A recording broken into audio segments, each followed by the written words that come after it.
नमस्कार. कोकणचं वैभव असलेल्या सागर डिजिटलच्या बातमीपत्रात आपल्या सर्वांचं स्वागत. वातावरणातील उष्मा सातत्याने वाढत आहे. राज्यातील तापमानाने 40शी कधीच ओलांडली आहे. त्याचबरोबर निवडणुकीच्या रणधुमाळीमुळे राजकीय वातावरणही चांगलंच तापलं आहे. या तप्त वातावरणात पाहूया दिवसभरातील ठळक घडामोडी. गीतेना 2 वेळा उमेदवारी मीच दिली, रामदास कदम यांनी लगावला टोला. भाजपासोबत गेलो असलो तरी विचारांची तडजोड नाही, आदिती तटकरे यांनी दिला निर्वाळा. राजन विचारे यांचा उमेदवारी अर्ज दाखल. ठाण्यात महाविकास आघाडीचं जोरदार प्रदर्शन. निवडणूक अधिकाऱ्यांनी रत्नागिरीत घेतला आढावा. सुलभ मतदानासाठी अधिकाऱ्यांना दिले निर्देश. आणि उष्णतेचा कहर झाल्याने समुद्र किनारे पडले ओस, पर्यटकांनी फिरवली पाठ आणि व्यापारी झाले घामाघूम. आता पाहूया सविस्तर बातम्या. शिवसेना नेते रामदास कदम उद्धव ठाकरे यांच्या शिवसेनेविरोधात नेहमीच आक्रमक भूमिका घेतात. रायगड लोकसभा मतदारसंघातही रामदास कदम यांनी महायुतीचे उमेदवार सुनील तटकरे यांच्या प्रचारार्थ जोरदार सभा घेतली. त्यात त्यांनी आघाडीचे उमेदवार अनंत गीते यांचा खरपूस समाचार घेतला. रायगड लोकसभा मतदारसंघात महायुतीचे उमेदवार सुनील तटकरे यांनी प्रचारात जोरदार आघाडी घेतली असून त्यांच्या प्रचारार्थ शिवसेना नेते रामदास कदम मैदानात उतरले आहेत. यावेळी त्यांनी उद्धव ठाकरे यांच्यावर जोरदार टीका केली.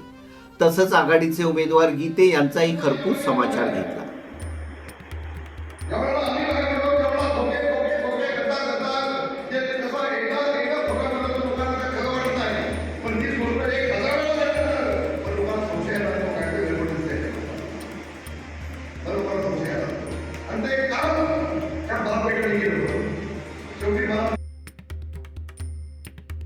राष्ट्रवादी काँग्रेस पक्ष सर्व धर्म समभाव या विचाराने काम करणारा पक्ष आहे.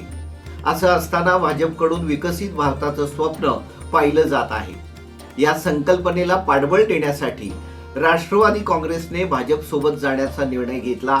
हा निर्णय घेत असताना राष्ट्रवादीने आपल्या विचारांची अजिबात तडजोड केलेली नाही, असा स्पष्ट निर्वाळा मंत्री आदिती तटकरे यांनी दिला आहे. महायुतीचे उमेदवार सुनील तटकरे यांच्या प्रचारार्थ आदिती तटकरे या मतदारसंघात ठिकठिकाणी सभा मेळावे घेत आहेत. त्यावेळी त्या बोलत होत्या. विरोधकांकडून गैरसमज निर्माण करण्याचा प्रयत्न केला जात आहे. 5 वर्ष बेपत्ता असणारे निष्क्रिय अनंत गीते यांना रोह्यात येऊन मते मागण्याचा कोणताही अधिकार नसल्याचा टोलाही तटकरे यांनी यावेळी लगावला. या सभेला माजी नगराध्यक्ष संतोष पोटफोडे, राष्ट्रवादी अध्यक्ष अमित उकडे, भाजपा तालुका अध्यक्ष अमित घाग, भाजपा चिटणीस रोशन चाफेकर इत्यादी मान्यवर उपस्थित होते. ठाणे लोकसभा मतदारसंघातून ठाकरे गटाचे उमेदवार राजन विचारे यांनी जोरदार शक्ती प्रदर्शन करीत आपला उमेदवारी अर्ज दाखल केला. उमेदवारी अर्ज दाखल करण्यापूर्वी राजन विचारे यांनी स्वर्गीय आनंद दिघे यांच्या शक्तीस्थळ येथील समाधी स्थळाला भेट देऊन त्यांना अभिवादन केलं. त्यानंतर भव्य रॅली काढण्यात आली. त्यात आमदार आदित्य ठाकरे, राष्ट्रवादी काँग्रेसचे आमदार जितेंद्र आव्हाड आदी उपस्थित होते. महाविकास आघाडीने ठाण्यातील जागा प्रतिष्ठेची केली आहे. त्यासाठी उद्धव ठाकरे यांचा पक्ष आणि महाविकास आघाडीतील घटक पक्ष यांनी संपूर्ण ताकद पणाला लावली आहे. त्यातूनच राजन विचारे यांनी जोरदार शक्ती प्रदर्शन करत आपला उमेदवारी अर्ज दाखल केला. दरम्यान महायुतीच्या उमेदवाराचा अर्ज दाखल करताना असंच शक्ती प्रदर्शन अपेक्षित असल्याचं दिसतं. सागर डिजिटलवर बातमीपत्र सुरूच राहील, मात्र अल्पशा विश्रांतीनंतर. एक कर्तव्य देशप्रेमाचे, एक कर्तव्य लोकशाहीचे, एक कर्तव्य मतदानाचे, एक कर्तव्य सन्मानाचे. चला मतदान करा आणि कर्तव्य बजवा. सागर डिजिटलच्या बातमीपत्रात आपलं पुन्हा स्वागत. अवघ्या काहीच दिवसात कोकण विभागात लोकसभा निवडणूक पार पडणार असून तत्पूर्वी मुख्य निवडणूक अधिकारी एस चोक्कलिंगम यांनी मिरजोळे MIDC येथे असणाऱ्या शासकीय गोदामातील मतमोजणी केंद्राला भेट दिली. तसंच सामाजिक न्याय भवन येथे EVM केंद्राला देखील भेट दिली.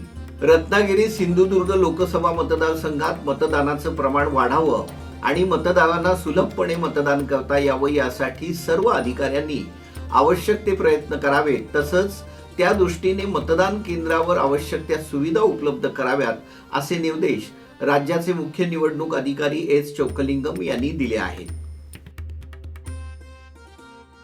जाता जाता एक बातमी तापलेल्या वातावरणाची. रायगड तापला, पर्यटकांनी फिरवली पाठ आणि व्यापारी झाले घामाघूम अशी स्थिती येथील पर्यटन स्थळांची झाली आहे. रायगडच्या समुद्र किनाऱ्यांवर जवळपास वर्षभर पर्यटकांची गर्दी असते. यंदा मात्र तापमानात सातत्याने होत असलेली वाढ चिंताजनक ठरत आहे. रायगडात मुरुडच्या समुद्र किनारी सर्वाधिक पर्यटक येत असतात. विशेष करून शनिवार रविवार हे 2 दिवस तर येथील किनारे पर्यटकांच्या गर्दीने ओसंडून वाहत असतात. मात्र या आठवड्यात पर्यटकांनी अक्षरशः पाठ फिरवली, त्यामुळे येथील उद्योग व्यवसाय ठप्प झाले आहेत. ऐन हंगामात तप्त उन्हामुळे पर्यटकांनी पाठ फिरवल्यामुळे व्यापारी मात्र घामाघूम झाले असल्याचं दिसतं. मुरुड प्रमाणेच काशीच्या बीचवरही पर्यटक मोठ्या संख्येने येतात. हा समुद्र किनाराही ओस पडलेला दिसतो. हवामान खात्यानं उष्णतेची लाट येणार असल्याचं भाकीत केलं आहे. 30 एप्रिल पर्यंत उष्णतेची लाट कायम राहण्याची शक्यता आहे. तापमानात सातत्याने वाढ होत असल्यामुळे त्याचा थेट परिणाम येथील व्यवसायावर झाला आहे. एरवी काशीद बीचवर 300 ते 400 पर्यटकांची वाहनं येतात. गेल्या 2 दिवसात जेमतेम 40 ते 50 वाहनं आली. नेहमीच गजबजलेल्या काशीद बीचवर तुरळक पर्यटक दिसत होते. मुरुडचं तापमान 36 वरून 40 पर्यंत गेलं आहे. त्यामुळे मुरुड, काशीदसह रायगडातील समुद्र किनारे ओस पडले आहेत. पुढील आठवड्यात तापमानात काहीशी घट होणार असल्याचं हवामान विभागानं म्हटलं आहे. त्यानंतर येथील समुद्र किनारे पुन्हा फुलतील असा विश्वास येथील व्यावसायिकांकडून व्यक्त केला जात आहे. अनंत गीते यांची 30 वर्षात केलेली कामे दाखवा, सुनील तटकरे यांचं थेट आव्हान. रायगडमध्ये लोकसभेची निवडणूक जसजशी जवळ येते तशी उमेदवारांच्या प्रचारातही रंगत येताना दिसते. आरोप प्रत्यारोपांच्या फैरी झाडताना उमेदवार दिसत आहेत. रायगडमध्ये खरी लढत महायुतीचे उमेदवार सुनील तटकरे विरुद्ध इंडिया आघाडीचे उमेदवार अनंत गीते यांच्यात असल्याने अखेरच्या दिवसात प्रचार शिगेला पोहोचला असल्याचे दिसून येते. पेण हमरापूर विभागात झालेल्या महायुतीच्या जाहीर सभेवेळी बोलताना सुनील तटकरे यांनी गीते यांच्यावर टीकेची झोड उठवत सांगितले की लोकसभा निवडणुकीची लढाई ही सुनील तटकरे विरुद्ध अनंत गीते अशी नाही, तर ही लढाई महायुती विरुद्ध महाआघाडी, इंडिया विरुद्ध एनडीए, नरेंद्र मोदी विरुद्ध नसलेला चेहरा अशी असल्याचे सुनील तटकरे म्हणाले. यावेळी त्यांनी अनंत गीते यांचा खरपूस समाचार घेतला. गीते साहेबांनी 30 वर्षामध्ये काम दाखवा. 30 वर्ष मंत्रिपदाच्या 10 वर्षामध्ये काम दाखवा. गेल्या 5 वर्षामध्ये सुद्धा जाधवाला प्रसंगाला कोरोना आला असेल, महापूर आला असेल, गणपती व्यवसाय अडचणीत आला असेल, निसर्ग चक्रीवादळाच्या संकटाने रायगड जिल्हा बेजार झाला असेल, महापुराने महाराष्ट्र जीवन उद्ध्वस्त झालं असेल. या होत्या सागर डिजिटलच्या बातम्या. या बातम्यांसंदर्भात आपल्या सूचना आणि प्रतिक्रियांचं आम्ही नक्कीच स्वागत करू. पुन्हा लवकरच भेटू नव्या बातम्यांसह. तोपर्यंत नमस्कार. सागर डिजिटलच्या यूट्यूब चॅनलला लाईक करा, शेअर करा, सबस्क्राईब करा आणि ताज्या घडामोडी नियमित पाहण्यासाठी बेल आयकॉनला प्रेस करा.